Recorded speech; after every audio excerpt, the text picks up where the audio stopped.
kita mulai saja acaranya. Saat ini sudah online lebih kurang 9 orang yang online dan ada beberapa yang membentuk grup. Kalau di total mungkin lebih kurang 18. Kita langsung mulai saja untuk menghemat waktu karena waktunya juga sudah lebih jam 13:20. Silakan Pak Is. Ya, langsung aja Pak kedengaran. Baik, Assalamualaikum warahmatullahi wabarakatuh. Selamat siang atau sore dan salam sejahtera untuk kita semua.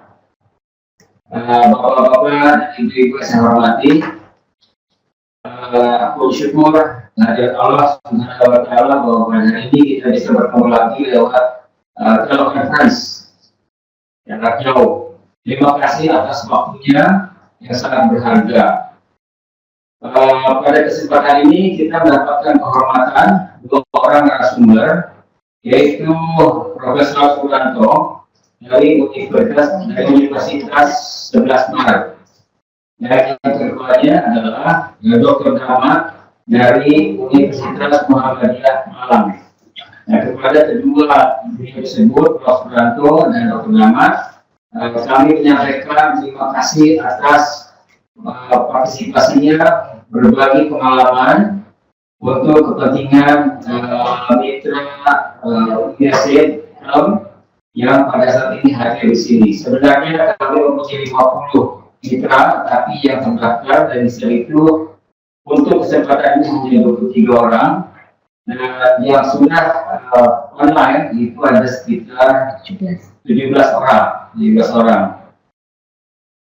Nah, pada saat ini Profesor Suranto akan mengadakan suatu topik mengenai quality assurance, dan juga Dr. Rahmat akan menyampaikan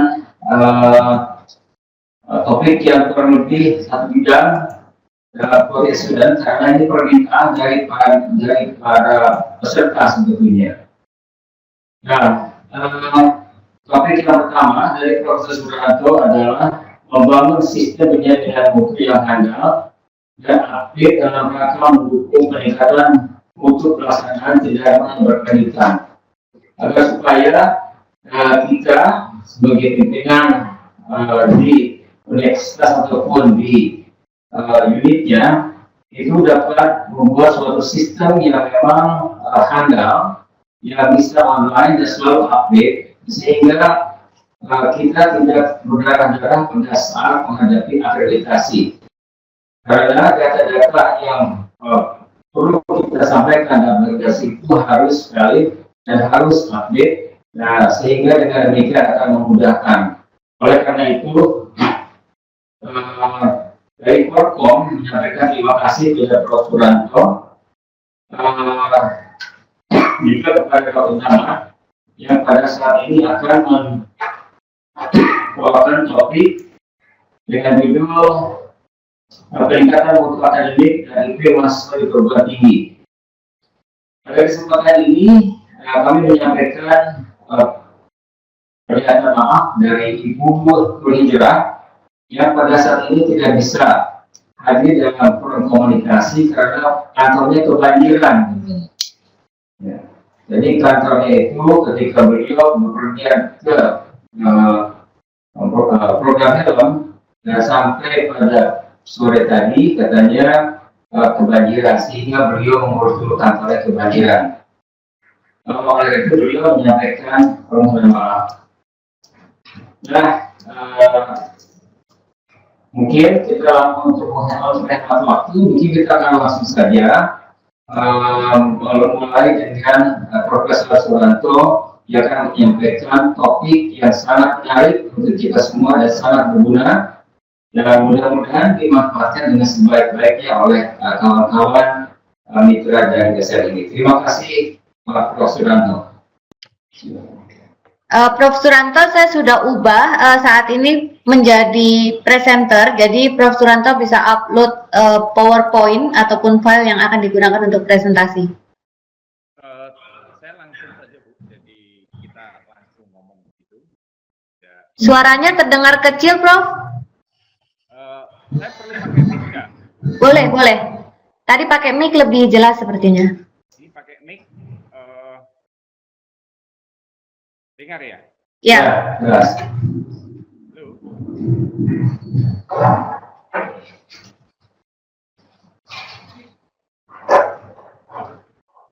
Nampak? Halo. Nanti? Mana kedengarannya? Halo. Ya? Dengar enggak? Ya, silahkan Prof.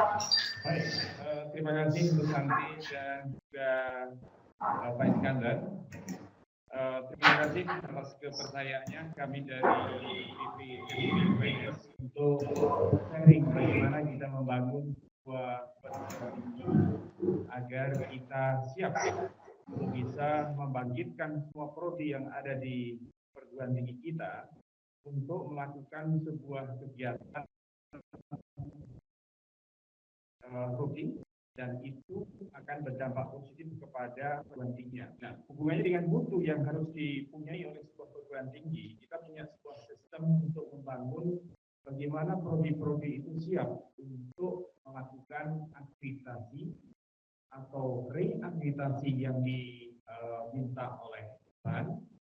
Tetapi di samping itu kita juga punya suatu sistem yang mengharuskan kepada seluruh prodi-prodi yang sudah mendapatkan nilai A 2 kali, itu kita dorong untuk bergerak mengikuti kegiatan apa yang disebut dengan sertifikasi AU, Asian University Network, dan juga kita dorong kepada mereka-mereka yang sudah 2 kali A, itu untuk mengikuti akreditasi internasional. Nah, bagaimana agar kita bisa menjadi sebuah perguruan tinggi yang baik dalam mempersiapkan akreditasi? Maka pertama yang harus dibangun adalah satu, ini ada komitmen yang kuat dari pimpinan universitas yang itu kemudian akan diterjemahkan kepada seluruh pimpinan yang ada di bawahnya, dari pimpinan universitas, rektor, kemudian turun pada wakil rektor, dan kemudian setelah itu akan disampaikan kepada para pimpinan fakultas, kemudian dari pimpinan fakultas, maka kemudian akan masuk ke pimpinan prodi. Nah, agar kemudian suatu kegiatan yang rutin ini bisa berjalan dengan baik, maka yang pertama, sebuah universitas harus punya komitmen yang tinggi bagaimana kita membangkitkan prodi-prodi kita agar mereka berprestasi. Maka yang dikembangkan oleh UNS untuk menuju itu, kita punya sebuah budaya bagus. Yang ini bisa share kepada yang lain. Kita punya budaya aktif. Aktif adalah 6 pilar yang dicanangkan oleh universitas untuk menggerakkan seluruh elemen. Jadi prodi tidak bisa apa-apa, itu bisa menjadikan A, tatkala kemudian semua elemen yang ada, baik itu dosennya, baik itu karyawannya, baik itu mahasiswanya, dan juga bagaimana kita menggerakkan para person di laboratorium yang itu kemudian satu napas dengan tujuan yang telah dicanangkan oleh universitas. Kita di UNS tahun 2030 yang kita plot untuk menjadi World Class University, maka ternyata oleh Dikti ingin tak diajukan tidak 2030, tapi antara 2019 sampai 2023 ini arahnya UNS didorong untuk menjadi 500 besar berkelas dunia. Nah, kembali kepada bagaimana kita mengangkat agar kemudian akreditasi yang menjadi salah satu tolak ukur yang diketahui oleh publik adalah akreditasi institusi dan akreditasi prodi. Alhamdulillah UNS pada saat sekarang mendapatkan akreditasi institusi A, kebetulan nomor 3 setelah UGM dan UD, dan kita mempunyai 164 prodi yang ada di UNS.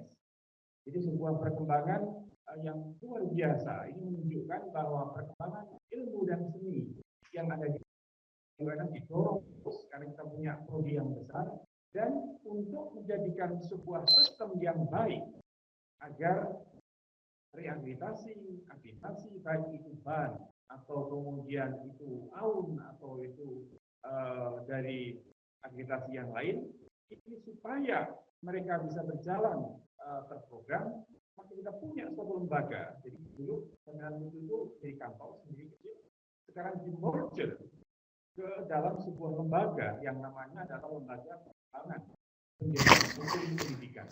Nah, ini yang kita akan menggerakkan seluruh komponen yang ada daripada teknologi, fakultas, dan universitas untuk menyiapkan hal ikhwal yang berhubungan dengan akreditasi. Nah, untuk bisa bagus sebelum dokumen itu kita kirim ke Jakarta, maka kita punya tim yang disebut dengan tim asistensi akreditasi. Tim inilah yang harus memeriksa, kemudian membimbing, dan menyiapkan sebelum datang asesor ke prodi kita, mereka kita siapkan. Dan setiap prodi kita berikan 2 asesor internal untuk menyiapkan dokumen itu sebelum dikirim ke Jakarta. Nah, kalau sudah dikirim ke Jakarta, maka next what we have to do adalah menyiapkan pengelola dan juga para stakeholder yang ada di prodi itu untuk siap waktu-waktu ketika informasi dari Jakarta datang asesor, kita sudah siap, termasuk presentasinya harus kita siapkan terlebih dahulu. Pengalaman kami, beberapa prodi harus kita minta untuk diulangi presentasinya, karena dari kondisi dan kondisi dokumen yang tadi itu tidak sepantasnya untuk presentasi sekualitas yang di atas itu. Karena kita meminta ketua prodi atau yang ditunjuk untuk mengulang lagi bagaimana kita menyajikan sebuah presentasi yang menarik, objektif, dan praktis, yang itu meyakinkan sesuai dengan apa yang kita punyai. Nah, dari beberapa komitmen yang kita lakukan secara rutin ini, maka diharapkan prodi-prodi yang ada di tempat kami, ini banyak sekali dari teman-teman dari luar Jawa, dari sekitar kita, dari Madura, yang bersama-sama sharing, datang ke UNS, untuk kemudian sharing belajar bersama bagaimana pendampingan mutu ini kita bangun dan kita kembangkan, agar harapannya prodi tidak merasa terbebani dengan apa yang kita lakukan ini. Tetapi banyak juga prodi yang mengatakan juga lebih berat yang kadang saya sendiri. Nah, prodi-prodi yang concern dengan kualitas yang bagus meminta kepada kami untuk dipilihkan asesor internal yang terpetik, yang teliti, yang sedikit agak galak, tapi mereka betul-betul akan mengenyam, akan menikmati hasil yang mereka lakukan dengan kerja keras itu, karena dokumen yang dikirim ke Jakarta, terus sebelum dikirim ke Jakarta betul-betul diyakinkan skornya berapa, kamu kekurangan di mana, itu betul-betul sudah kita siapkan betul. Nah, kalau itu bisa kita lakukan dengan teman-teman yang lain, memang mau tidak mau, dan saya katakan komitmen dari pimpinan ini. 2 tahun yang lalu, pimpinan kita sudah menargetkan UNS tidak boleh mendapatkan nilai C yang itu sudah berubah, B atau A. Nah, kalau beliau sudah mengatakan seperti itu, maka komitmennya adalah, maka kita bantu per prodi siapkan, kita bantu sekitar 15 sampai 20 juta untuk memfasilitasi apa dokumen-dokumen yang belum siap dan persiapan apa yang harus dilakukan. Jadi semuanya dihandle, semuanya diorganisir di lembaga pengembangan dan penjalangan. Jadi mereka tidak bisa mengakses uang, tapi mereka bisa mengajukan apa-apa yang dibutuhkan. Itu baru kemudian kita beri asistensi untuk mencukupi apa yang dibutuhkan. Alhamdulillah, jadi apa yang dicanangkan itu diprogramkan pada saat itu pada 115 sampai 20 dari C itu berubah warnanya. Tetapi karena ilmu terus berkembang, UNS sekarang juga punya C, karena C itu baru, mereka masih punya C. Nah, ini adalah cara-cara bagaimana komitmen pemerintah, komitmen pimpinan universitas dalam mendorong itu, tidak hanya instruksi, tapi juga mereka harus komit. Jadi pengalaman kami untuk menghadapi akreditasi itu luar biasa. Jadi ketika kami rapat itu seluruhnya diundang dari dekan, ketua jurusan, prodi, kemudian kepala biro dikumpulkan semua. Rektor mengatakan, Bapak Ibu, ini saya akan untuk akreditasi institusi kita. Maka tolong kepada Bapak Ibu yang saya paparkan ini, kalau ada hal-hal yang mungkin belum masuk, tolong. Inilah cara yang terbaik bagaimana kita menghargai para pimpinan dari tingkat level paling bawah dan juga administrasi. Jadi semua yang kita libatkan untuk kalau ada mengatakan untuk bersama-sama kita mendorong bagaimana menyiapkan akreditasi institusi itu biar sama-sama merasa bahwa beban ini bukan hanya seluruhnya juga merasakan bahwa tugas universitas ini adalah tugas kita semua. Dengan demikian, mereka-mereka yang prodi, ketua jurusan, wakil dekan, itu merasa diuang atau kita mengorangkan orang, uang. Nah, dengan demikian, kalau mereka merasa diuangki, merasa diorangkan, merasa dianggap, nah saya juga perlu walaupun saja, inilah kuncinya. Kalau kita ingin bahwa kita memberikan mereka yang garis depan. Pengalaman ini luar biasa, sungguh. Jadi itulah sebabnya mengapa kita mendapatkan nilai A dibangun dari bawah, bukan dibangun dari top level, tapi dari bawah yang kemudian kita sengkuyung ke atas, kita libatkan semua, dan itu mengakibatkan kita kerja bersama-sama atau kita bisa demikian Bu Santi, barangkali pintas pengalaman dari UNS. Baik, terima kasih Pak Suranto. Barangkali kita akan langsung dulu dengan Pak Damat. Pada Damat, kemudian nanti setelah Pak Damat kita akan ada tanya jawab. Ya, mungkin Pak Damat bisa menjelaskan. Itu silakan Pak. Terima kasih Pak Iskandar.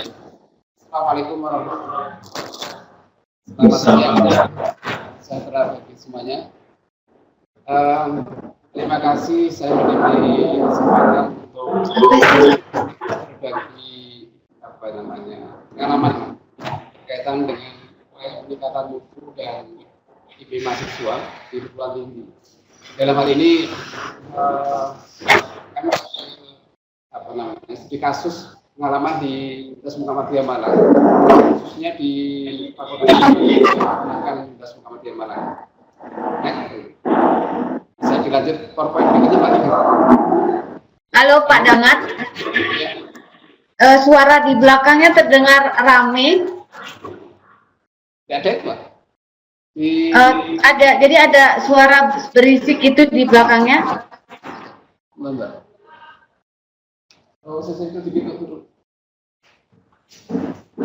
Ya. Mundur dikit Pak, terpotong gambarnya. Sedikit lagi Pak. Ya, sudah. Baik. Terima kasih, maaf ya Pak. Silakan dilanjutkan. Iya. Bisa dilanjut di slide kedua? Oh iya. Iya Pak, silakan Pak. Iya. Jadi saya ulang, jadi dalam kesempatan ini saya ucapkan terima kasih lah diberi kesempatan untuk berbagi tentang pengalaman upaya peningkatan mutu dan indeks prestasi mahasiswa, khususnya di Universitas Muhammadiyah Malang. Next, bisa dilanjut itu nanti. Slide kedua. Halo. Halo. Saya pindahkan Bapak jadi presenter. Jadi langsung dari laptop Bapak. Atau saya aja Pak yang memindahkan ya Pak ya. Maaf, saya dari sini aja, enggak apa. Dari sini aja Bu. Oke. Saya ingin sampaikan awal tentang prinsip tinggi. Jadi saya ingin tekankan bahwa sebenarnya perguruan tinggi itu adalah industri jasa. Karena industri jasa, maka mutu layanan itu menjadi kata kuncinya itu. Kalau pelanggan puas ya, maka nanti akan berbondong-bondong datang. Tetapi kalau tidak puas ya nanti saya kira secara bertahap akan meninggalkan kita itu. Di perguruan tinggi setidaknya itu ada 5 jasa yang kita jual itu. Pertama adalah jasa kurikuler, jasa penelitian, jasa pengabdian kepada masyarakat, jasa administrasi akademik, dan jasa ekstrakurikuler. Karena itu seperti yang tadi sampaikan, karena ini berkaitan dengan jasa, maka harus ada upaya untuk meningkatkan mutu layanan itu. Strategi untuk menekan mutu harus ditempuh dengan beberapa cara. Yang pertama adalah kita membangun networking dengan baik dengan mitra dalam negeri maupun luar negeri, dengan perusahaan swasta maupun perusahaan negeri. Yang kedua adalah selalu secara berkelanjutan meningkatkan mutu BBM. Ini tidak saja menyangkut tentang metode pembelajaran, tetapi juga menyangkut kualitas dosennya itu, kualitas tenaga akademik, kualitas tenaga kependidikannya, tenaga administrasinya, dan sebagainya. Jadi tidak hanya dosen, tetapi juga tenaga pendukungnya itu. Kemudian juga mutu laboratoriumnya itu. Yang ketiga adalah upaya peningkatan soft skill dari mahasiswa itu. Karena itu harus ada kegiatan-kegiatan ekstrakurikuler yang bisa mendongkrak, bisa meningkatkan soft skill dari mahasiswa itu. Baik itu yang memang secara tersistem diselenggarakan oleh universitas maupun yang diselenggarakan oleh mahasiswa sendiri. Kemudian yang adalah kualitas SDM itu. Kalau ini nanti bisa terus diperbaiki, terus meningkat, maka yang kita harapkan adalah kepercayaan dan citra baik itu akan terus meningkat. Kalau citra baik itu meningkat, maka otomatis nanti akan terjadi peningkatan sebenarnya. Oke, gini.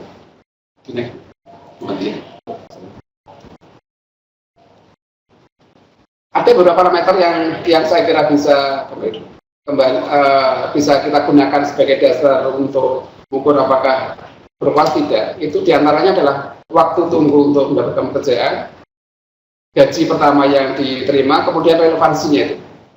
Di dalam konteks ini, dalam kesempatan ini, saya tidak akan bicara tentang secara keseluruhan strategi untuk meningkatkan mutu, tetapi akan mencoba untuk fokus pada proses belajar mengajar. Utamanya adalah tentang perubahan strategi pembelajaran itu.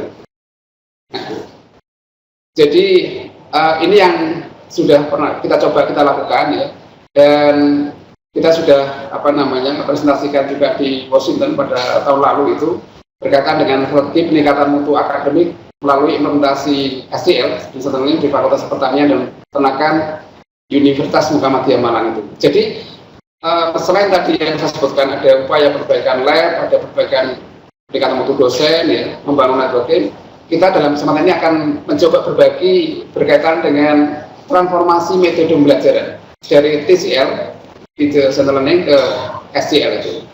Alasannya itu ya, ini karena kita sudah mencoba untuk melakukan analisis ya, dan kenapa kita menggunakan fokus pada perubahan BBM?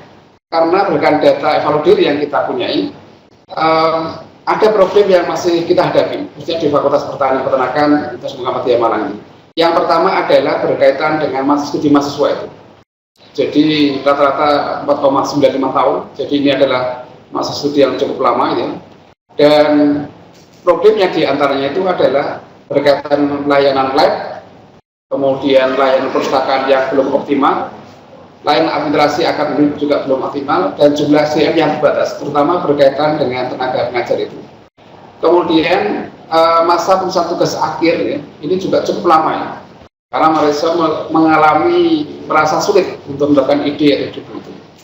Jadi persoalan ini kemudian mencoba kita ubah, kita atasi, kita eliminir dengan cara melakukan perbaikan sistem pembelajaran itu. Jadi tujuannya adalah meningkatkan mutu akademik di Fakultas Peternakan Universitas Muhammadiyah Malang, khususnya berkaitan dengan proses belajar mengajar. Kemudian metode yang kita ambil ini adalah melakukan FGD, Focus Group Discussion, yang melibatkan semua unsur, ya, baik itu jajaran rektorat, ya, kemudian pimpinan fakultas, badan kendali mutu akademik di kampus ini, yaitu Universitas Malang, kemudian para ketua jurusan, ya, perwakilan dosen, dan beberapa pihak yang kita undang, termasuk dari pihak luar yang sudah lebih dulu menggunakan metode ini. Kemudian kita juga secara periodik melakukan konsultasi dengan USAID konsultan, ya, baik itu dengan Pak Iskandar, kemudian dengan Bubet, ya, dan seterusnya itu, ya. Kemudian melakukan workshop, ya, tentang fungsi komisi akademik di tingkat fakultas, ya. Kemudian melakukan evaluasi secara periodik. Kemudian kita juga menyusun beberapa instrumen untuk melakukan penilaian terhadap implementasi metode ini, sehingga nanti akan terukur apakah dengan perubahan ini memang ada perubahan yang signifikan atau tidak. Gitu. Kita mencoba untuk melakukan menyusun instrumen-instrumen yang nanti akan diisi oleh para mahasiswa maupun oleh dosen. Gitu. Kemudian kita mengimplementasikannya dari apa yang sudah kita rencanakan, dari apa yang sudah kita workshopkan itu mulai di semester genap tahun 2012-2013 yang lalu. Secara bertahap waktu itu kita coba untuk melibatkan semua dosen di Fakultas Pertanian Peternakan, diwajibkan minimal satu dia melakukan transformasi metode pembelajaran dari TCL ke SCL. Dan kita juga mencoba memberikan support ini, ya, dalam bentuk bonus, ya, dalam bentuk hadiah, gitu, ya. Insentif yang kita berikan, kemudian melakukan monitoring dan evaluasi, ya. Dan yang terakhir kita mencoba untuk melakukan peer observation, ya. Jadi satu dosen itu nanti juga akan dievaluasi oleh dosen yang lainnya, baik secara langsung maupun menggunakan kamera CCTV yang terpusat di Badan Kendali Mutu Akademik. Nanti akan ada contoh gambarnya itu, ya. Jadi ini tuh. Nah, ini adalah form-form yang coba kita siapkan untuk mengevaluasi implementasi dari SCL itu. Yang pertama untuk form proses belajar mengajar. Di antaranya meliputi 3. Pertama adalah kesiapan dari dosen di dalam mengajar itu, apakah mereka sudah menyiapkan silabus atau belum, ya, dan seterusnya itu, ya. Kemudian termasuk kontrak dengan mahasiswa, ini apakah mereka sudah sampaikan tidak, ya. Nah, ini form ini yang mengisi adalah mahasiswa. Jadi di akhir perkuliahannya, mahasiswa di masing-masing mahasiswa itu akan diminta untuk mengisi form ini, ya. Sekarang sudah dilakukan secara online, ya. Kemudian nanti akan dilakukan evaluasi. Jadi di pertengahan, kemudian di akhir juga akan dievaluasi. Kemudian yang kedua berkaitan dengan proses pembelajaran sendiri, ya. Jadi apakah mereka sudah memberikan metode yang variatif, ya, kemudian sumber belajarnya, ya, dan seterusnya itu, apakah mereka memberikan kesempatan pada para mahasiswa untuk kemudian aktif, dan seterusnya itu. Kemudian yang terakhir berkaitan dengan evaluasi dari proses belajar mengajar itu. Jadi itemnya adalah ini ada sekitar 23 item yang harus diisi oleh para mahasiswa untuk mengevaluasi proses belajar mengajar, untuk mengetahui apakah seorang dosen itu sudah melakukan transformasi metode pembelajaran dari TCL menjadi SCL. Nah, ini adalah peer review of business study yang dilakukan oleh dosen. Jadi yang melakukan dosen untuk mengevaluasi dosen yang lainnya itu. Jadi di sini coba kita biasakan untuk antar dosen itu tidak usah ikut, tidak usah terlalu pekewo untuk dilihat dosen yang lainnya itu. Jadi berkaitan yang dengan perencanaan, kemudian komunikasi dan relasinya dengan mahasiswa, gitu. Kemudian aktivitas mengajar seperti apa itu jadi setiap nanti akan ada penugasan, ada tim, ya, yang memang nanti akan bertugas ini. Yang termasuk di dalamnya ini adalah dosen yang tergabung dalam Komisi Kendali Mutu Akademik di tingkat fakultas. Jadi kalau tingkat universitas ada namanya Badan Kendali Mutu Akademik, dan ini yang dilakukan oleh tingkat fakultas namanya Komisi Kendali Mutu Akademik. Jadi sekelompok dosen, ya, kita beri tugas untuk jadi peer review, ya.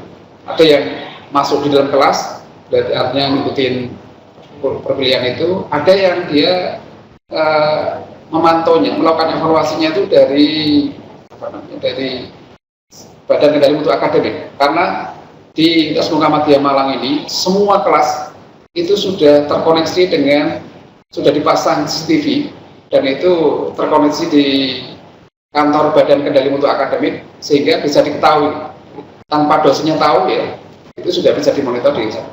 Nah, kemudian ini untuk evaluasi terhadap mahasiswa. Jadi selain selain mengevaluasi proses belajar mengajar tadi seperti yang di tabel 1, mahasiswa juga diberi form lain yang ini berkaitan dengan penilaian terhadap diri sendiri, utamanya berkaitan dengan perubahan metode pembelajaran ini. Output yang diharapkan dari kegiatan ini adalah implementasi sistem pembelajaran aktif di fakultas kami ya. Kemudian yang dampak yang diharapkan dari implementasi SCL ini adalah kompetensi dan integrasi masa meningkat ya, sehingga bisa lulus tepat waktu ya, bahkan pendek dari waktu yang dibutuhkan ya, sehingga kepuasan stakeholder itu meningkat ya. Kemudian kalau stakeholder meningkat, kemudian ini saya kira nanti akan berdampak pada semakin banyaknya mahasiswa yang mendaftar ke kami gitu ya. Dan memang terbukti. Jadi ada peningkatan jumlah calon masuk baru yang sangat signifikan dalam 3 tahun terakhir ini, itu meningkat sangat tajam tuh. Karena kita rata-rata ada peningkatan sekitar 40% per tahun gitu ya, dari Ini saya kira salah satu impact ya, salah satu impact dari implementasi SCL ini yang akhirnya akan menimbulkan image positif tadi tuh, fakultas yang akhirnya berdampak pada semakin banyak mahasiswa yang tertarik untuk mendaftar itu. Nah ini adalah hasil dari proses evaluasi ya, jadi gini, setelah melakukan implementasi SCL, kemudian kita mencoba untuk melakukan evaluasi ya, dan hasilnya adalah di tahun kita bandingkan dengan tahun sebelumnya. Jadi kalau pada tahun 2010-2011 ya, dari 35 dosen yang kita jadikan sampel ya, itu mahasiswa yang memberikan penilaian sangat bagus itu hanya 20%, yang bagus 65,21% ya, sedangkan ada 14,29 dosen yang dinilai itu jelek. Jadi artinya cara mengajarnya, cara ini itu dianggap tidak menarik, dianggap tidak bagus, sehingga tidak menarik, sehingga para mahasiswa memberikan penilaian yang jelek. Tetapi begitu kita melakukan kita melakukan perubahan metode pembelajaran ke SCL, sudah learning ya, dari 30 sampel yang diambil, 10 orang memberikan penilaian sangat bagus, kemudian 20 orang atau 66,67% bagus, dan yang menggembirakan sudah tidak ada lagi dosen yang yang dianggap jelek cara mengajarnya. Kemudian hasil peer review ya, feedback dari para dosen itu hasilnya adalah tentang planning, perencanaan pembelajaran. 42,8% itu memberikan sangat efektif ya, kemudian 57,15 efektif ya. Sedangkan komunikasi dan keaktifan dosen di kelas itu semua memberikan penilaian sangat efektif. Jadi ini merupakan bukti lain ya, bahwa dengan perubahan metode pembelajaran ini justru semakin menarik proses belajar di kelas. Kemudian dampak lain dari metode SCL ini ya, ini adalah meningkatnya nilai ujian itu. Kita mencoba menggunakan pembanding dari tahun sebelumnya, bisa dilihat dulu. Ini adalah beberapa mata kuliah yang hanya sebagian aja, tapi sebenarnya lebih dari ini. Karena pada saat kita melakukan ALP ini ada sekitar 35 mata kuliah yang ini hanya sebagian aja. Jadi rata-rata ada peningkatan sekitar 14,7% mata kuliah yang kenaikan nilainya itu. Jadi kalau semula rata-rata itu hanya 59,77, begitu implementasi 68,39. Jadi Ini sekali lagi dampak lain dari mutasi metode belajar itu. Kemudian impact yang lainnya dari mutasi metode ini ya, terutama berkaitan ke mahasiswa. Jadi hasil evaluasinya, jadi mahasiswa memiliki kemauan untuk menyelesaikan tugas sendiri ya, dan tidak mengetahui temannya itu ada 69,0. Jadi artinya ada cukup besar mereka untuk mengerjakan tugasnya sendiri, jadi mereka tidak mengetahui ya. Kemudian keinginan untuk aktif dalam grup ya, meningkat di 85,4% ya. Kemudian keaktifan mahasiswa di kelas ya dalam mengajukan pertanyaan atau dia terlibat dalam diskusi itu ada sekitar 40,8%. Kami punya data lain sebelum implementasi ini kisarannya hanya sekitar 10-50%. Dan itu juga teruji pada saat debat bulan Desember ke Fakultas Pertanian Peternakan ya. Kemudian beliaunya diskusi dengan mahasiswa kami itu. Dia sangat memberikan apresiasi sangat bagus gitu. Karena dalam diskusinya anak-anak itu begitu aktif ya, dan beliau sangat apresiasi dengan keaktifan mahasiswa. Dan ini sekali lagi ini adalah merupakan salah satu impact atau dampak dari implementasi metode HCL. Kemudian ada beberapa pertanyaan yang coba kita ajukan, utamanya berkaitan dengan implementasi ini ke dosen para dosen. Yang pertama adalah apa pendapat Anda tentang HCL? Jadi mereka para dosen memberikan penilaian bahwa pembelajaran dengan metode HCL sangat baik, jadi kemudian lebih aktif, lebih menyenangkan ya, sehingga dapat meningkatkan soft skill mahasiswa karena mereka akan dapat kesempatan yang lebih banyak untuk aktif di kelas ya, aktif pendapatnya, mengajukan pertanyaan atau mungkin juga terlibat dalam diskusi itu ya. Kemudian juga bisa mendorong mahasiswa untuk lebih aktif ya, mencari sumber-sumber belajarnya itu. Kemudian pertanyaan kedua, bagaimana respon mahasiswa tentang HCL ini? Tanggapannya sangat bagus ya, sangat baik ya. Dan pada umumnya mahasiswa sangat mendukung ya, dengan metode ini ya, dan mereka senang itu bekerja secara berkelompok ya. Jadi saya kira bekerja kelompok ini orientasinya tidak sekedar bagaimana menyelesaikan tugas, tetapi ini kan ada unsur edukasinya, pendidikan, bagaimana mereka membangun networking ya, dengan bekerjasama secara berkelompok dengan temannya dalam satu grup, walaupun barangkali punya karakter yang berbeda. Kemudian yang ketiga, kendala yang dihadapi, apakah ada kendala yang dihadapi? Jadi yang jadi problem ini memang di dalam implementasi ini seringkali mahasiswa yang dia cerdas, dia lebih aktif itu cenderung akan mendominasi kelas itu. Dan mereka yang kurang ini cenderung pasif gitu. Inilah akhirnya peran dari seorang dosen di dalam kelas tetap diperlukan. Jangan sampai kemudian tidak terbagi secara merata. Jangan sampai nanti diskusi itu justru dikuasai oleh segelintir mahasiswa aja. Tugas dosen adalah membagi itu. Kemudian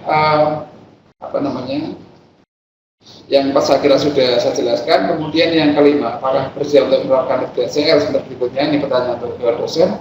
100% semua akan mengimplementasikan itu. Dan memang akhirnya berkembang. Sekarang hampir semua mata kuliah di fakultas kami ini sudah menerapkan ini.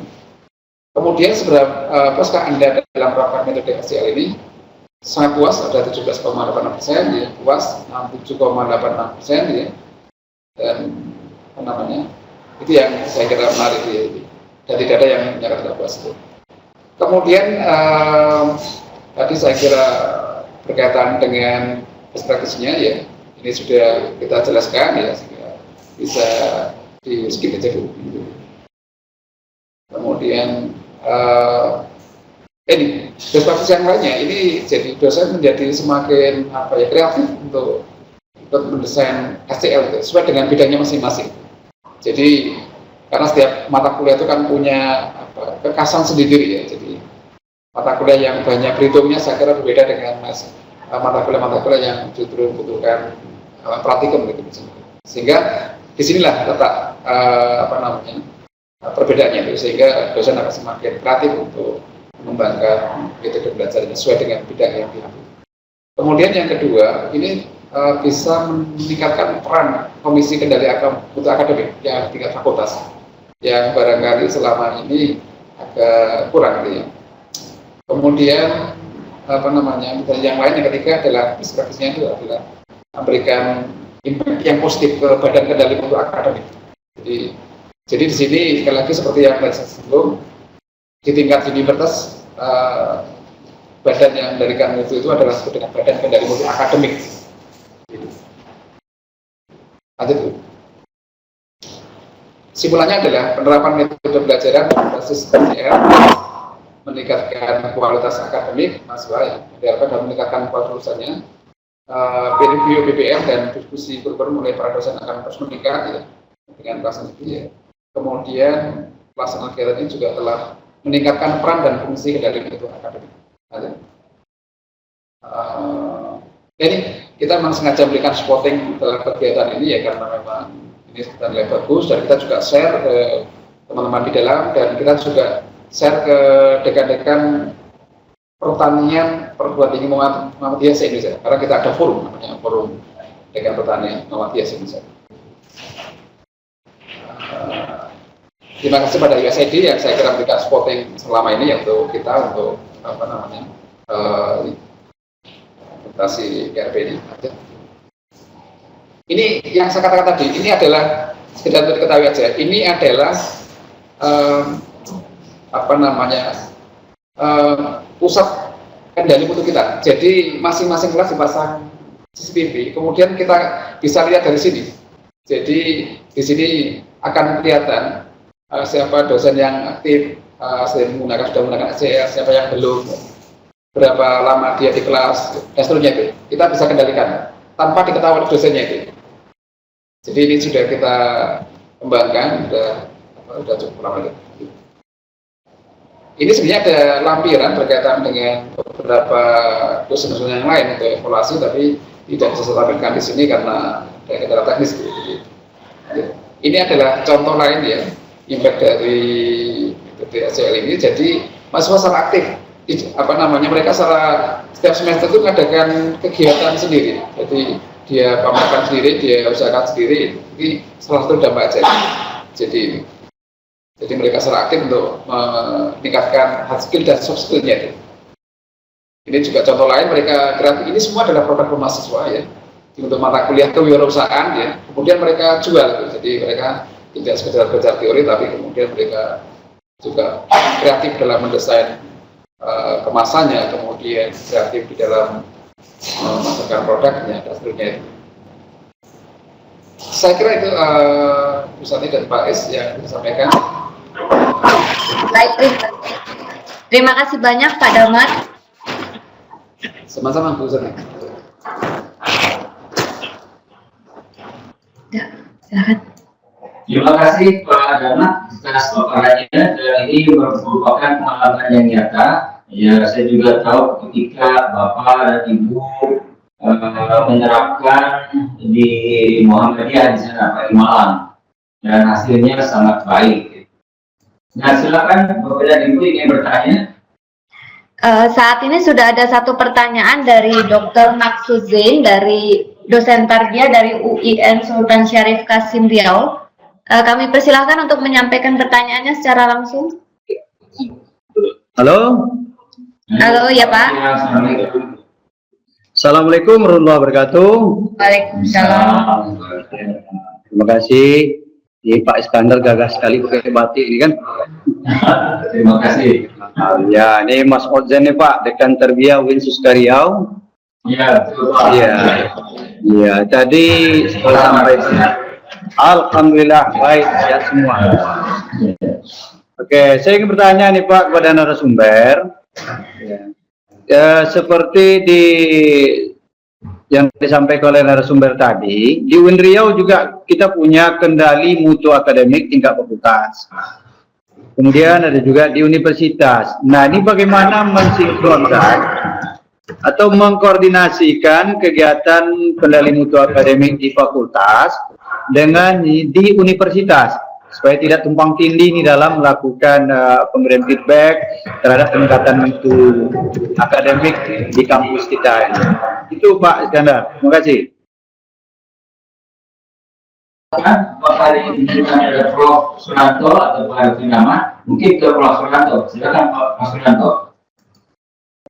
Baik, terima kasih Pak Iskandar dari teman dari. Agak lebih keras, Prof. Ya, baik, terima kasih.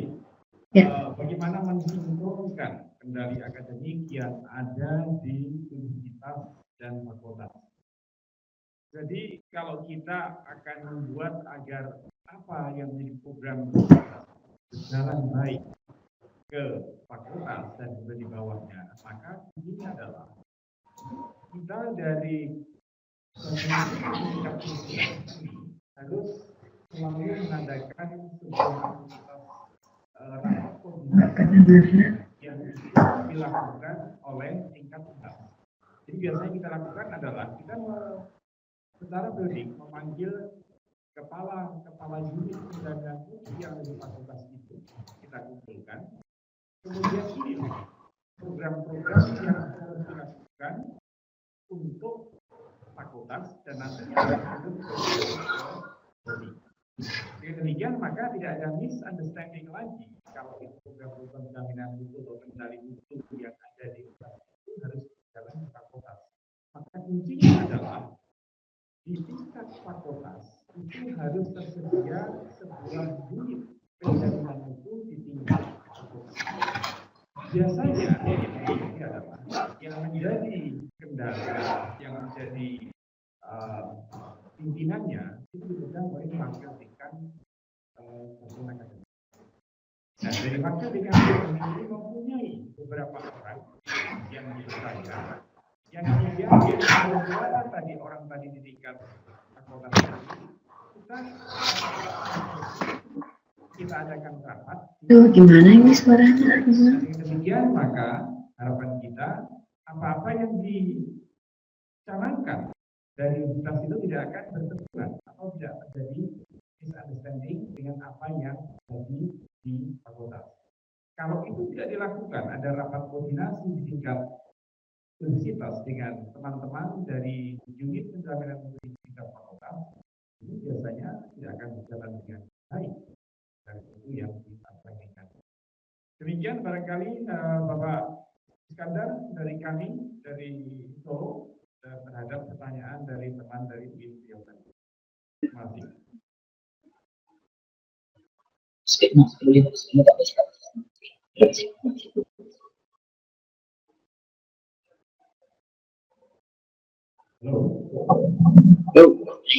Halo. Selamat siang. Suaranya putus-putus, Pak. Tuh.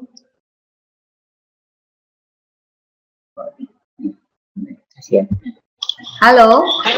Halo. Iya, Bu.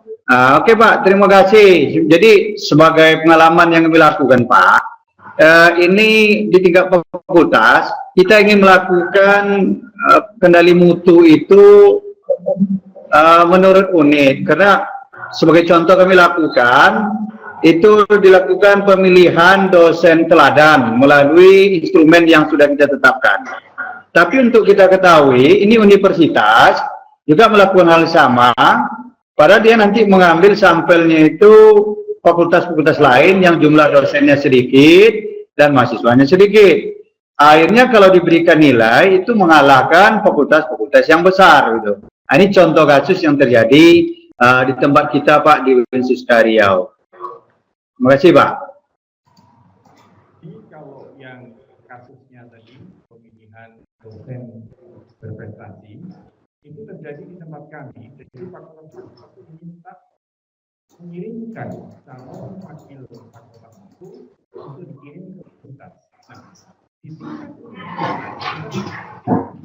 kemudian akan diseleksi. Nah, proses seleksi itu di samping presentasi, tapi dokumen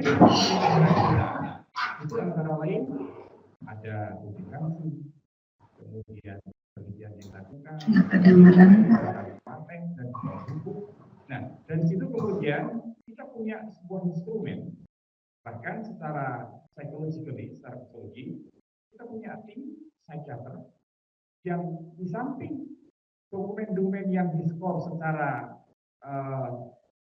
statistik tadi, kita juga minta mereka kemudian ikut presentasi. Nah, disinilah sebelum mereka kita kirim ke Jakarta, dari situ maka kita akan ranking 1 sampai dengan 3 dosen yang berprestasi. Bahkan kalau di tempat kami, di samping dosen berprestasi, kemudian tenaga kependidikan berprestasi, kemudian tenaga keuangan berprestasi, karena kita di LU tetap pembina, dan juga pustakawan berprestasi, dan juga mahasiswa berprestasi. Ini sudah kita lakukan bertahun-tahun dan secara kontinu setiap tahun, dan hasilnya cukup bagus. Jadi kita kita umumkan, jadi yang tidak lolos ke Jakarta untuk mewakili universitasnya di Jakarta, maka yang nomor 2 dan 3 itu biasanya akan kita berikan penghargaan pada Hardiknas atau pada waktu peringatan 17 Agustus. Nah, dengan demikian maka silakan proses yang terjadi di fakultas itu kita hargai. Tetapi ketika kalau calon yang dikirim ke fakultas itu telah di store, maka kami dari tim yang ada di universitas, tim itu biasanya cukup lengkap, diambil dari para wakil dekan yang 1, kemudian diambil dari unsur senat, kemudian diambil juga dari unsur biro, jadi pimpinan juga dilibatkan, dan kita punya tim kecil yang tadi psikiater, termasuk bagaimana sebelum dikirim ke Jakarta, itu kita minta mereka presentasi di hadapan kita. Jadi mungkin hasilnya bagus, tapi kalau penampilannya tidak bagus, ya, bahkan kita membimbing kepada mereka, teman-teman junior kita, bahkan sampai Anda berdiri di sebelah kanan atau kiri, jika saudara melakukan presentasi, itu kita bimbing. Nah, dengan demikian, ketika kita sudah kirim ke Jakarta, rasanya mereka satu confident. Kemudian mereka secara oral juga bisa berbicara, dan kemudian setelah itu kita harapkan mereka punya pengalaman yang berharga ketika sharing dengan teman-temannya yang ada di Jakarta yang terdiri dari beberapa. Kebetulan kalau yang seperti itu kami punya pengalaman di tahun 1992 kami masuk UNS masih termasuk yang 15 besar dikumpulkan dulu sebelum kemudian terpilih sebagai namanya dosen berprestasi tadi, dosen teladan, ya, dosen teladan 1, 2, 3 baru kemudian harapan 1 dan 2. Demikian barangkali menjawab pertanyaan dari teman dari Rio tadi, Pak Iskandar, Mas Tengul, barangkali yang lain. Baik, terima kasih Pak Presiden. Bagaimana Pak Mas? Apakah Ya, mungkin ada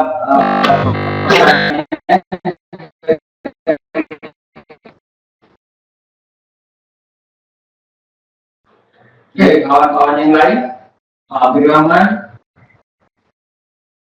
Ada pertanyaan dari Pak Aldi Mulyadin, tapi sebelumnya akan ada tambahan sedikit dari Pak Damat. Mungkin Pak Damat, silakan. Halo, Pak. Halo, Pak Damat. Iya Pak, saya akan coba tambahkan tentang Silakan. berkaitan perbedaan fungsi dan peran antara Badan Kendali Mutu di tingkat universitas dengan fakultas. Jadi gini, itu sudah direncanakan di tingkat universitas. Baru nanti kalau di kami Ahmadiyah dengan jelas. Jadi di tingkat dia akan handle monitoring kehadiran dosen, evaluasi dosen, menit. Ya. Kalau idealnya kan 1 SKS 50 menit. Berkaitan dengan pembelajaran yang umumnya tadi yang itu diisi oleh para mahasiswa itu universitas. Sama ya, Mas.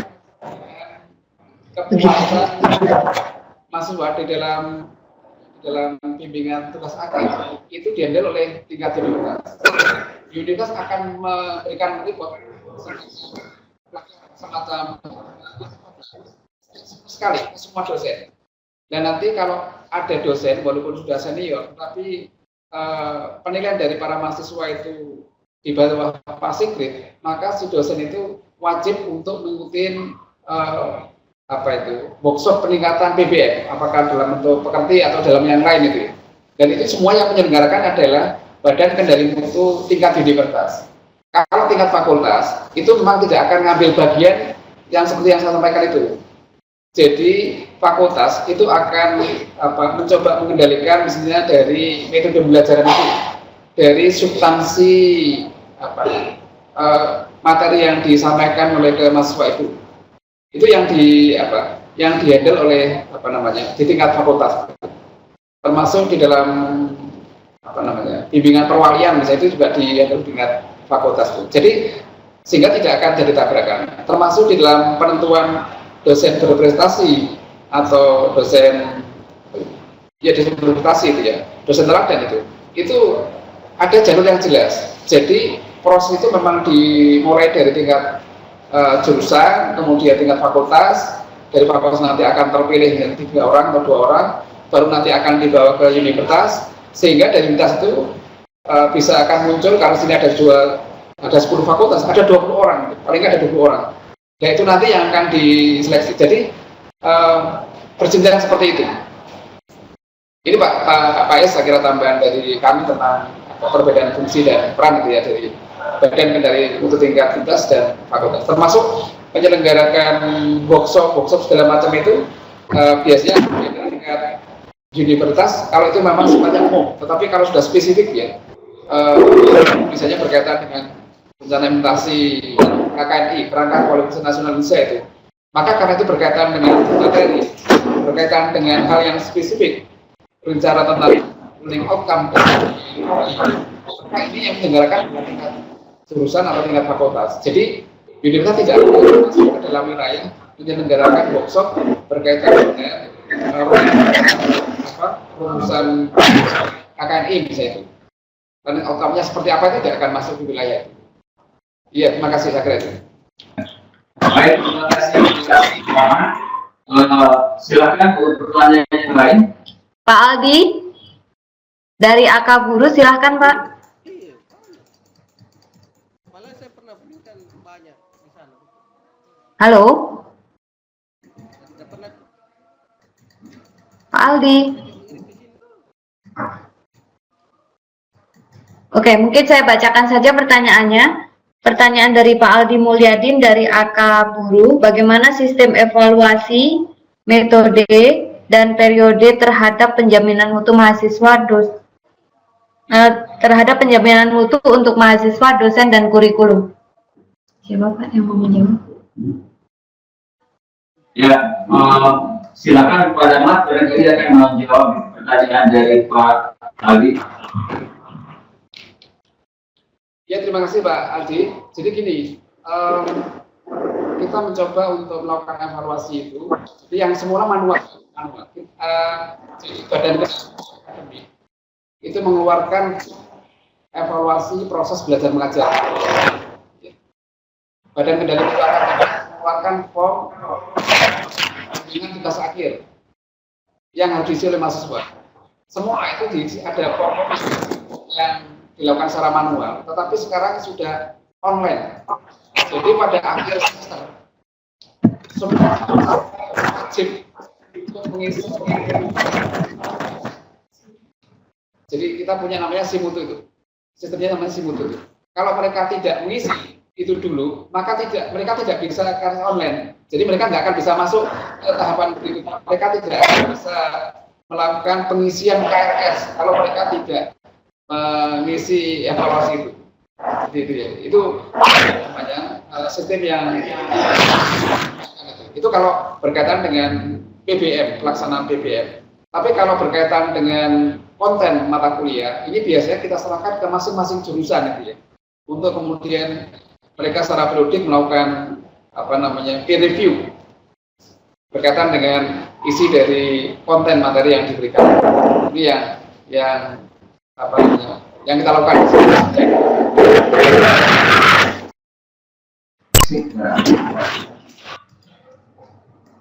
Baik, terima kasih. Barangkali Mas Supriyanto akan menambahkan. Baik, mungkin saya tambahkan sedikit tentang bagaimana kita mengevaluasi sebuah kegiatan yang terjadi di prodi itu. Jadi kita punya sebuah tim yang akan kita terjunkan setiap setengah tahun sekali dari tingkat universitas untuk melihat bagaimana aktivitas PDM itu bisa dilihat dari dokumen yang ada. Jadi kalau mereka, kita lihat bagaimana aktivitas dosennya, kita lihat dari berita acara ketika dia ngajar.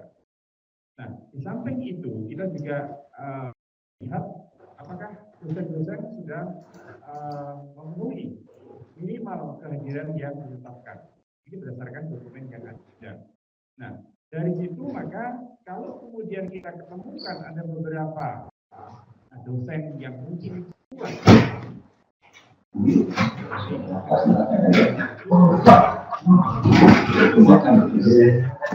maka dia mencarikan solusinya. Jadi dosen tidak boleh melakukan sebuah hit atau ujian tatkala kehadiran itu belum memenuhi standar minimum yang ditentukan. Nah, dengan demikian maka di samping mereka harus cek administrasi, maka kita juga tidak hanya berdasarkan dokumen saja, bisa interaksi dengan para mahasiswanya yang ada di prodi. Ini yang memberikan sebuah dorongan yang bagus karena kita tahu bahwa pendidikan adalah proses yang penting, maka interaktif antara dosen, bagaimana akademik atmosfer itu dibangun, maka bisa kita lihat dari bagaimana suasana akademik yang ada di prodi itu. Jadi kalau kita punya bangunan dan akademik atmosfer sudah bagus, maka disitu akan nampak bagaimana karya-karya dosen jadi lihat juga misalnya di order itu ada katakanlah panel atau jurnal internasional verifikasi yang karya dosennya yang. Nah, ini adalah cara-cara sebagai tanggung jawab seorang pendidik bahwa kita sebagai dosen tidak hanya ngajar saja, kita diharapkan juga bisa menulis, mempublish. Ya, apalagi sekarang Dirjen Dikti sudah menghitung kinerja para pimpinan kita termasuk berapa jumlah daripada publikasi internal berprestasi itu dapat.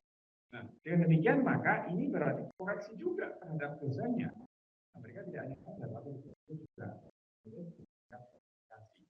Nah, cara-cara yang kita lihat tadi dengan aktivitas belajar mengajar dengan dokumen tadi, kemudian kita bisa interaksi dengan para mahasiswanya, dan secara dokumental kita bisa lihat bagaimana di lingkungan akademik aspek di prodi itu tidak. Nah, di samping itu maka tentunya untuk bisa jalan dengan bagus evaluasi itu, maka kita berharap kalau evaluasi tidak banyak-banyak, jadi itu terbuka bagi mahasiswa dan biasanya juga kita berikan sebuah pendapat yang open.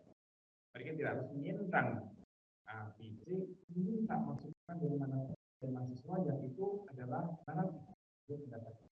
Nah, ini apabila kita lakukan maka kita bisa harapkan bahwa evaluasi kegiatan yang ada di prodi itu bisa berjalan dengan baik. Jadi dari mahasiswanya, dilihat dari presentasi kehadirannya, dosennya apakah mereka sudah melakukan dengan baik, itu hal-hal barangkali yang bisa diapakkan. Demikian Pak Iskandar, terima kasih. Atas penjelasannya, kemudian berikutnya Pak Ahmad Muhlis ya. Silakan Pak Ahmad Muhlis atau Ibu Nur. Muhlis.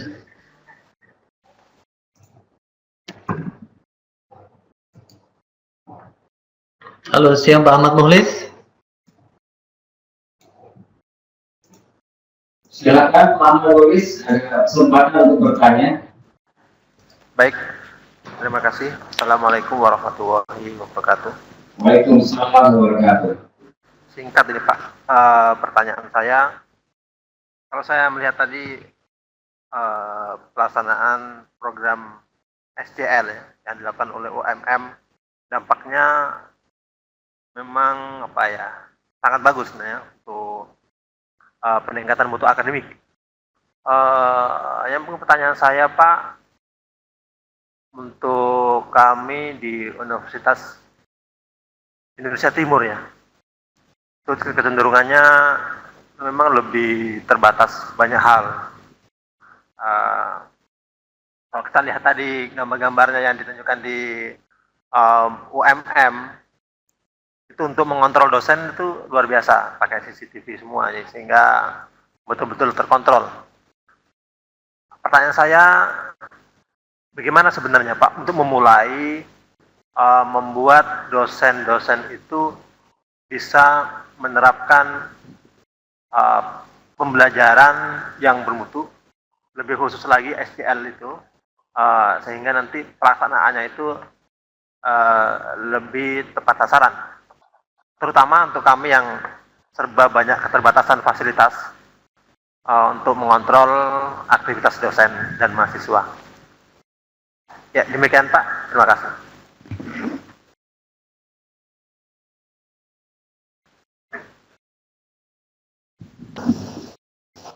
Iya. Terima kasih Pak Ahmad Mukhlis atas Jadi gini, bukan satu keharusan ada Pak. Karena seperti yang tadi sampaikan, ada metode lain yaitu evaluasinya menggunakan peer review. Jadi ada dosen yang memang datang ke kelas itu ya, tapi tidak setiap saat Pak. Jadi dalam satu semester mungkin 2 kali, 3 kali itu sudah cukup lah. Kemudian juga ada penilaian dari mahasiswa. Sehingga kalau itu kan cukup, katakanlah belum ada sistem yang baku yang dibuat, bisa dibuat secara manual dengan membuat form-form penilaian itu. Yang sayang sekali saya nggak bisa tanyakan di sini, ditayangkan ya. Sebenarnya ada ya. Jadi ada form-form yang disiapkan yang nanti bisa digunakan oleh peer review dari dosen maupun dari mahasiswa untuk memberikan penilaian. Itu yang pertama. Yang kedua, untuk memulainya ini memang harus ada supporting dari pimpinan Pak. Harus ada support dari rektor, ya, dari dekan. Tanpa ada support itu nggak bisa Pak. Susah, bisa tapi susah ya. Jadi harus ada support dari pimpinan dulu. Karena berkaitan dengan kebijakan. Kebijakan itu nanti akan berdampak pada anggaran. Ambil contoh misalnya gini, untuk merubah dari TCL ke SCL ya. Pertama yang harus kami lakukan itu kan workshop. Workshop kami mengundang Bu Retno dari UGM misalnya. Itu kan sudah dana tersendiri itu ya. Workshop 2 hari, kemudian kita juga mengundang dosen dari UNER, dari IPB untuk membantu merancang konten SAP-nya, cara membuat SAP-nya seperti apa itu. Itu sudah diselenggarakan, tetapi kan harus ada eksekusi. Dan tempoh hari kami mencoba untuk mengeluarkan anggaran blok grant ke fakultas itu, sebagian harus kita gunakan untuk membackup teman-teman. Jadi teman-teman dosen itu yang dia membuat SAP, melakukan transformasi dari TCL ke SCL, kita beri ribet ya, nggak banyak memang ya, tapi paling tidak bisa kita digunakanlah untuk ganti capeknya lah untuk itu. Jadi tanpa ada supporting dari pimpinan memang nggak susah itu. Dan memang tidak terlalu mudah Pak. Jadi waktu kita sosialisasi, tidak semua dosen itu dia tertarik untuk melakukan perubahan itu. Tapi halo. Ya. Cukup jelas Pak Yes. Halo. Halo. Ada gangguan di Pak Ahmad Mukhlis masih bisa mendengar? Pak Ahmad masih bisa mendengar? Masih Pak. Ya. Ya, baik Pak, terima kasih banyak. Pak Ahmad masih bisa mendengar?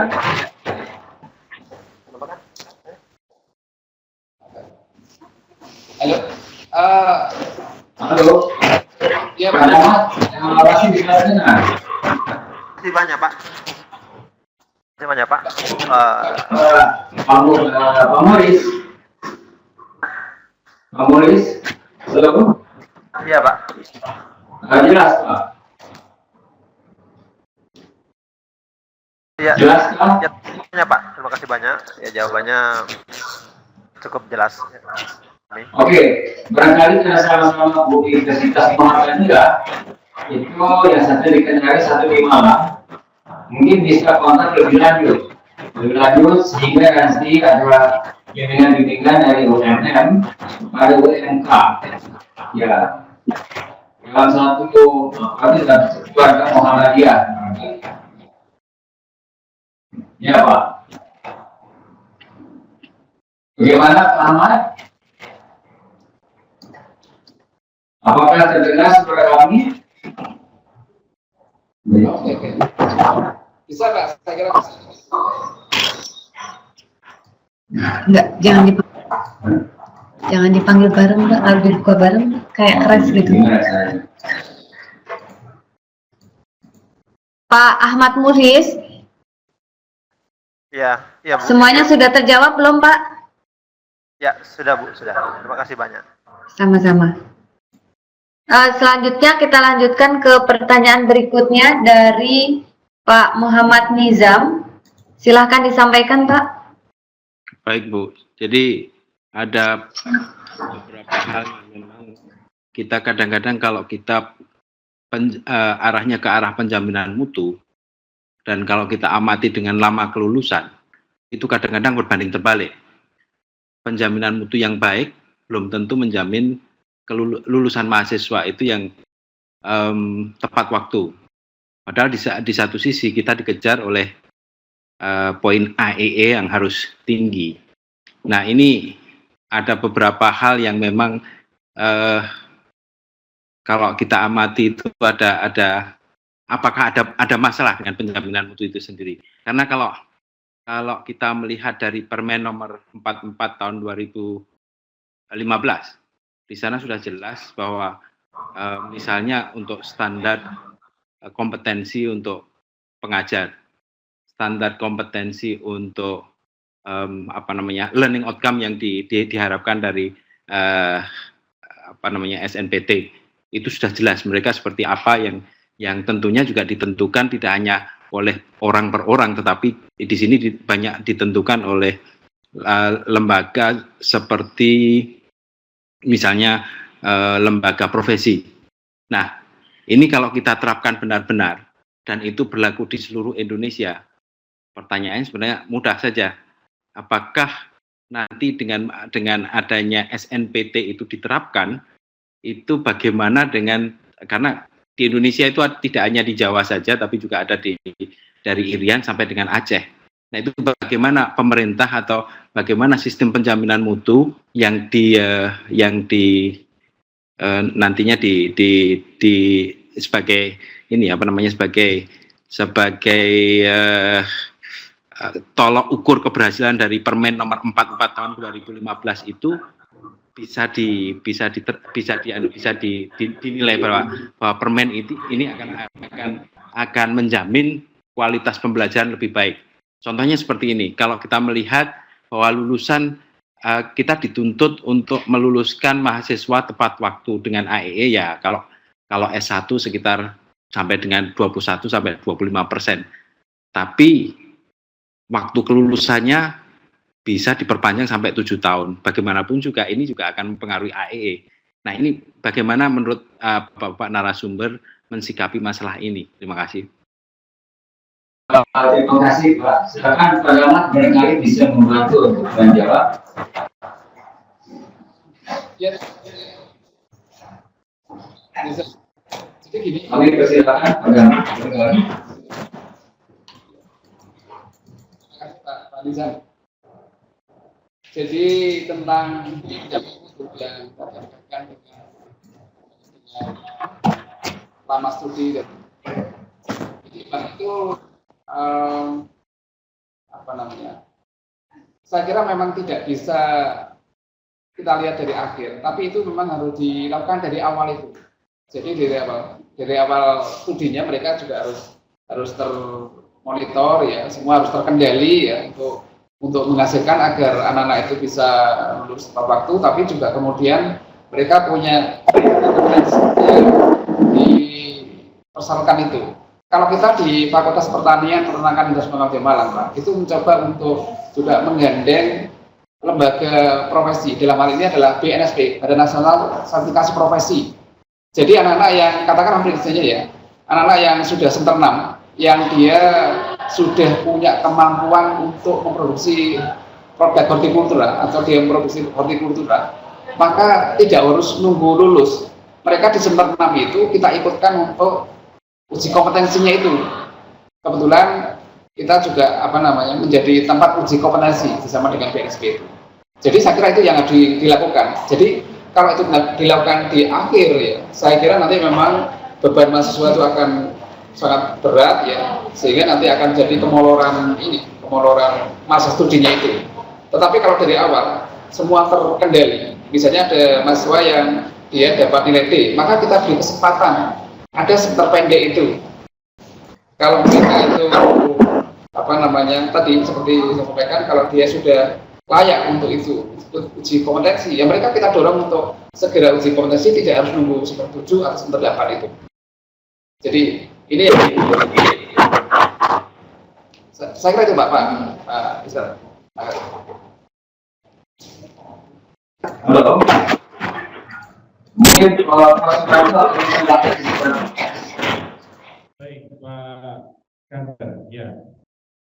Salah satu sistem yang baik untuk mencegah bagaimana mahasiswa itu diharapkan bisa selesai tepat waktu. Ya, kalau molor ya jangan banyak-banyak.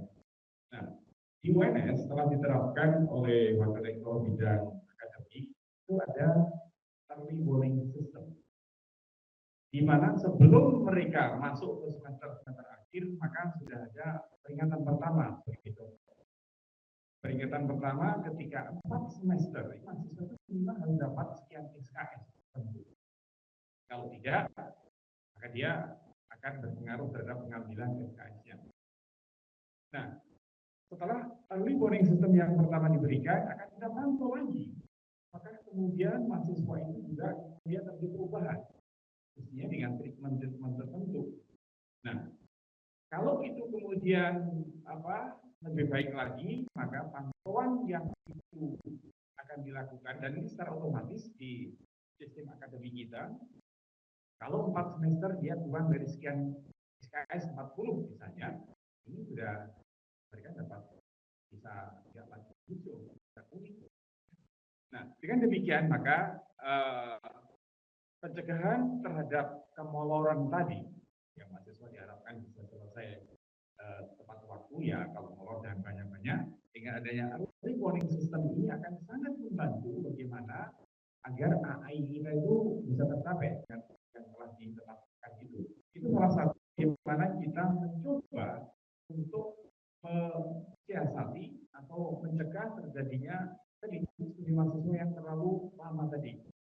Jadi kalau di UNS sudah ada early warning system ini 4 semester, kemudian 6 semester, 8 semester, agar kemudian kita harapkan mereka selesai, tapi tidak kemudian mepet sampai dengan akhir yang maksimalkan dari masa studinya itu.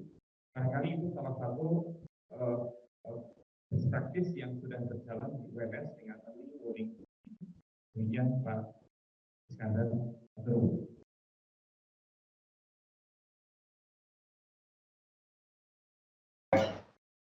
Baik, sudah ya? Sudah. Oke. Terima kasih Prof. Mandelo. Apakah masih ada pertanyaan lain? Dari Pak siapa ya? Selanjutnya dari Ibu Eva. Ibu Eva dari Tamiang. Silakan Bu Eva. Ya, nama saya Riyatri Anjarsari, Pak, dari Akademi Universitas Tamiang. Iya. Pak, ini saya ingin bertanya terkait tentang meningkatkan mutu kepercayaan dan citra baik. Seandainya nih Pak, ada isu negatif yang sudah terlanjur berkembang di luar, bagaimana cara meningkatkan kepercayaan masyarakat terhadap kampus, Pak?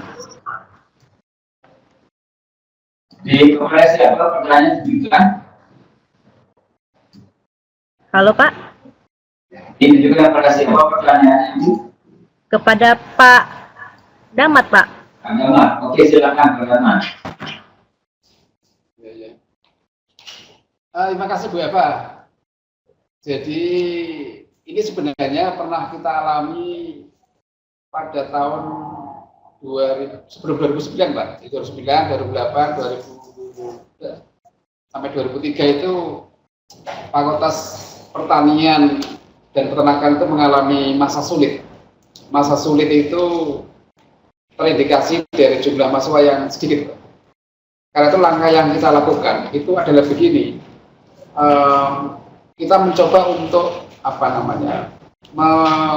memperbaiki image fakultas. Jadi image buildingnya itu harus bagus. Cara gimana? Kita mencoba untuk memperbaiki dari semua lini. Langkah yang kita lakukan itu adalah membagikan kuesioner ke mahasiswa baru. Apa sih yang mereka harapkan dari kuliah di sini, di fakultas ini? Apa yang mereka inginkan? Mereka dapat informasi dari mana? Ambil contoh misalnya begini, mereka menghendaki, sebagian besar itu ya, bahwa mereka menghendaki setelah lulus bekerja. Artinya apa? Artinya berarti kita sebagai penjual jasa itu harus menyediakan itu kan gitu. Sehingga langkah yang kita lakukan adalah kita mencoba berkolaborasi dengan beberapa perusahaan, dan alhamdulillah ada perusahaan yang dia itu bersedia untuk memberikan ikatan dinas. Jadi anak kita itu yang 1/6 itu mereka pilih, kemudian yang bagus diberikan ikatan dinas itu. Kemudian mereka bebas PKL di perusahaan mereka, skripsinya dibantu, SPP-nya dibantu 2 semester. Setelah lulus mereka kemudian diterima kerja di situ. Itu cukup efektif untuk mendongkrak image itu yang pertama. Yang kedua dari hal yang sepele misalnya tentang berkaitan layanan arbitrasi. Kalau sebelumnya barangkali proses penanganan ijazah, kemudian layanan arbitrasi lain gitu, maka kita mencoba untuk tidak sampai menunda besok. Jadi setiap ada legalisir, ada permintaan juga kita selesaikan secepat mungkin itu. Jadi ada kepuasan pelanggan, ada ini yang mereka inginkan, ada fasilitas memadai, fasilitas apa lain misalnya. Ya kita coba untuk kita penuhi dengan berbagai cara yang kita lakukan ya. Dulu masih ada blok grant, ada apa itu kita bisa menambah lewat blok grant ya. Sekarang memang harus lebih banyak swadaya tentunya. Tapi yang kita gunakan sebagai dasar ambil kebijakan itu adalah mencoba mendengarkan apa yang sebenarnya dibutuhkan oleh mahasiswa. Student need dari mahasiswa. Jadi kebutuhan dasar dari mahasiswa itu apa? Ini yang coba kita respon ya. Sehingga akhirnya ini mereka punya ini positif ya, dan ini positif itu akhirnya kan tidak hanya untuk fakultas mahasiswa kami, tetapi dari mahasiswa fakultas lain pun juga mereka akan dengar sendiri ya, oh di fakultas peternakan kayak bagus, sebetulnya, sehingga ini akan berdampak pada ini semakin meningkatnya jumlah peminat itu adalah bagian itu. Di sisi yang lain, memang kita akan coba untuk untuk lugas ya, ngambil sikap. Misalnya begini, ada mahasiswa berkelahi, apalagi sampai menggunakan pisau, ya sudah, kita tegas, mereka kita keluarkan. Karena yang begini-begini itu, kalau dibiarkan itu nanti akan menjadi nular ke yang lain, jadi itu sekarang. Saya di tahun 2013 itu pernah sampai harus mengeluarkan mahasiswa ya, karena mereka sudah berlebihan. Jadi, misalnya itu contohnya. Jadi, pelanggaran-pelanggaran coba kita kita beri saksi ya, tapi mereka yang berprestasi juga coba kita dorong ya. Jadi misalnya gini, mereka yang berprestasi, katakanlah menang PINMAS ya, itu nanti bisa kita konversi ke skripsi gitu. Jadi kita sudah ambil kebijakan, mereka yang lolos di PINMAS ya, PKM-nya PINMAS itu nanti tugas akhirnya bisa dikonversi dengan itu. Mereka yang lolos begitu aja tanpa lolos ke PINMAS tapi didanai oleh Dikti, maka itu nanti bisa kita konversi untuk mendongkrak nilai di mata kuliah tertentu kalau misalnya mereka itu belum dapat A misalnya itu. Jadi ada banyak cara yang coba kita lakukan untuk memberikan penalti pada mereka yang melakukan pelanggaran, tetapi memberikan reward bagi mereka yang punya prestasi gitu, yaitu Itu cara-cara yang harus kita lakukan ya, untuk mendongkrak image positif bagi fakultas. Tapi sekali lagi memang networking sangat dibutuhkan ya. Karena itu kan kita mencoba aktif juga di banyak forum ya. Jadi kita juga tidak hanya dalam negeri tapi juga luar negeri. Jadi bisa tempoh hari bulan November itu kita juga ke Taiwan diundang sana karena kita masuk dalam forum apa namanya tentang ekologi dan pertanian gitu loh. Ya. Jadi kita juga aktif di forum Dekan Pertanian Indonesia. Ini cara-cara kita untuk mengakses sebenarnya apa sih yang dilakukan oleh teman-teman kita di buku yang lain ya. Barangkali bisa kita adopsi untuk kemudian mendongkrak image positif itu. Saya kira itu Pak Is. Terima kasih.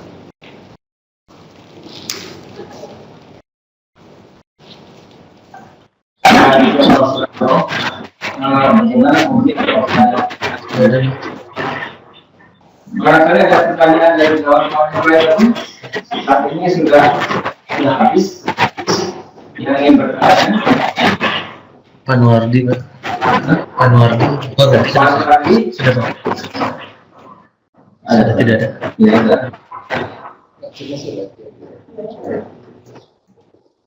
Gimana selesai? Bapak dan Ibu semuanya, tidak ada pertanyaan lagi dari kawan-kawan kita di mitra ini. Apakah Prof. Suranto dan Pak melakukan sesuatu barangkali pada akhir?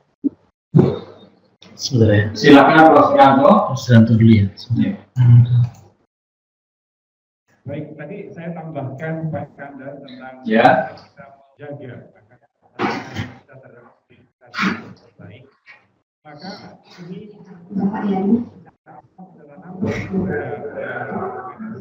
samping kita memberikan tapi juga di kami mereka juga jadi mereka dibangun tidak hanya cerdas tetapi juga Ini gedung gitu di Allah besar. terhadap masyarakat adalah bagaimana perguruan tinggi ini bukan hanya pada Jadi bahwa perguruan tinggi adalah sangat care, sangat berpihak juga kepada keluarga-keluarga yang tidak mampu. Sebagai contoh, UNS sebagai salah satu perguruan tinggi negeri ini selalu mengalokasikan 20% dari jatah mahasiswanya itu untuk mahasiswa berikut. Sehingga tidak banyak, bahkan bulan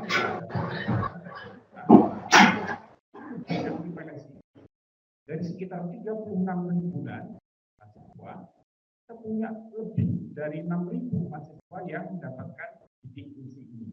Ini berarti kita berikan sebuah image building. Oh iya ya, ternyata perguruan tinggi bukan hanya untuk orang yang kaya saja.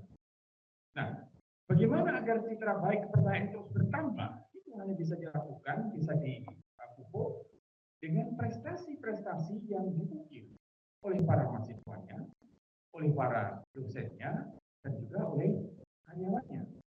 Sebagai contoh, ketika mahasiswa bertarung di tingkat nasional dia pulang dapat penghargaan, ini kemudian kita terima dalam sebuah upacara, kemudian dari situ maka mahasiswa itu akan secara tidak sadar dia akan cerita kepada teman-temannya di masyarakat.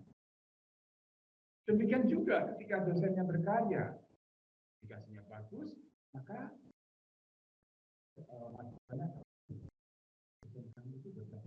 demikian juga karyawan-karyawan yang berprestasi baik perpustakaan, baik keuangannya, kemudian kita WTP sampai 6 kali. Ini adalah contoh-contoh bagaimana kita membuat masyarakat percaya terhadap apa yang kita kerjakan.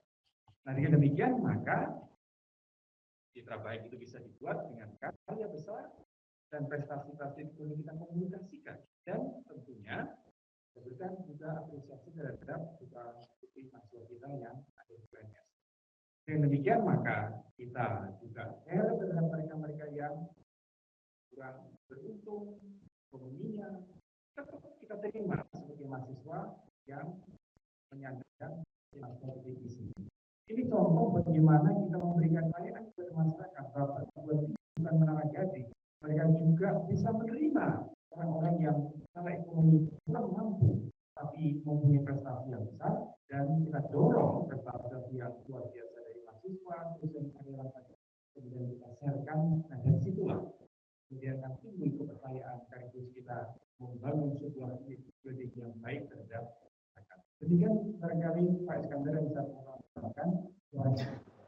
Terima kasih Prof. Sudarto. Pak Ahmad akan menambahkan sesuatu barangkali Pak sebagai penutup.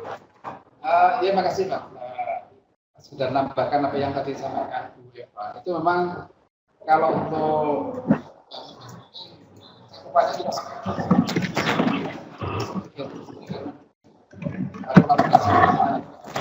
kira bisa mendongkrak ini positif atau ini building terhadap perguruan tinggi ini. Ini yang coba kita lakukan ya. Jadi karena kita itu punya teman yang punya keahlian yang sangat beragam, itu yang coba kita ekspor. Sebagai contoh misalnya gini, teman-teman yang dia punya keahlian untuk mengembangkan pertanian organik ya, maka kita dorong untuk berkolaborasi dengan Pemda untuk kemudian membantu mendesain pengembangan pertanian organik ya.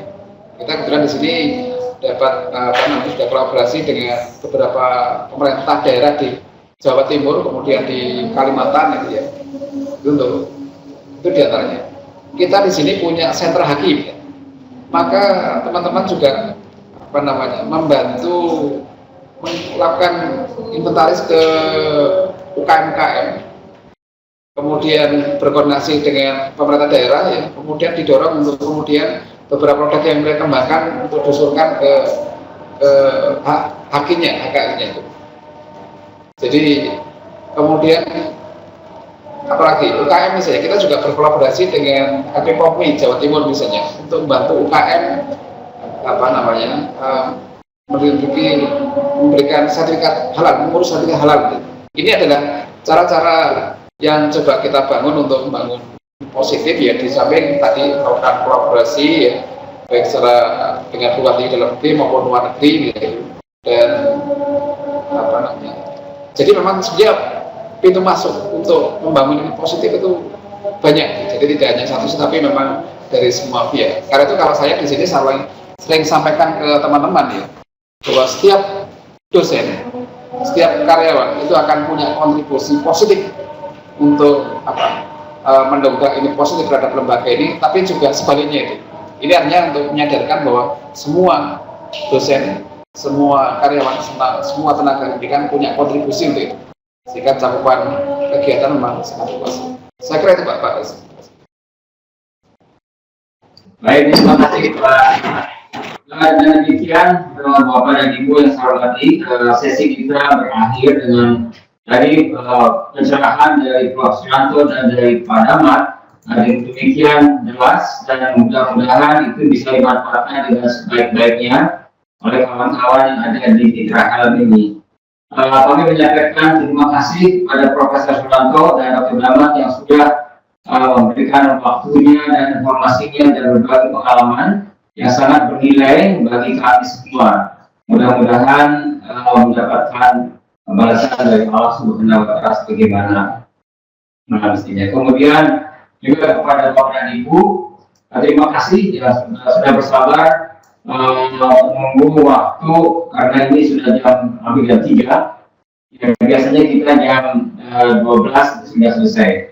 Sampai berjumpa, terima kasih. Assalamualaikum warahmatullahi wabarakatuh.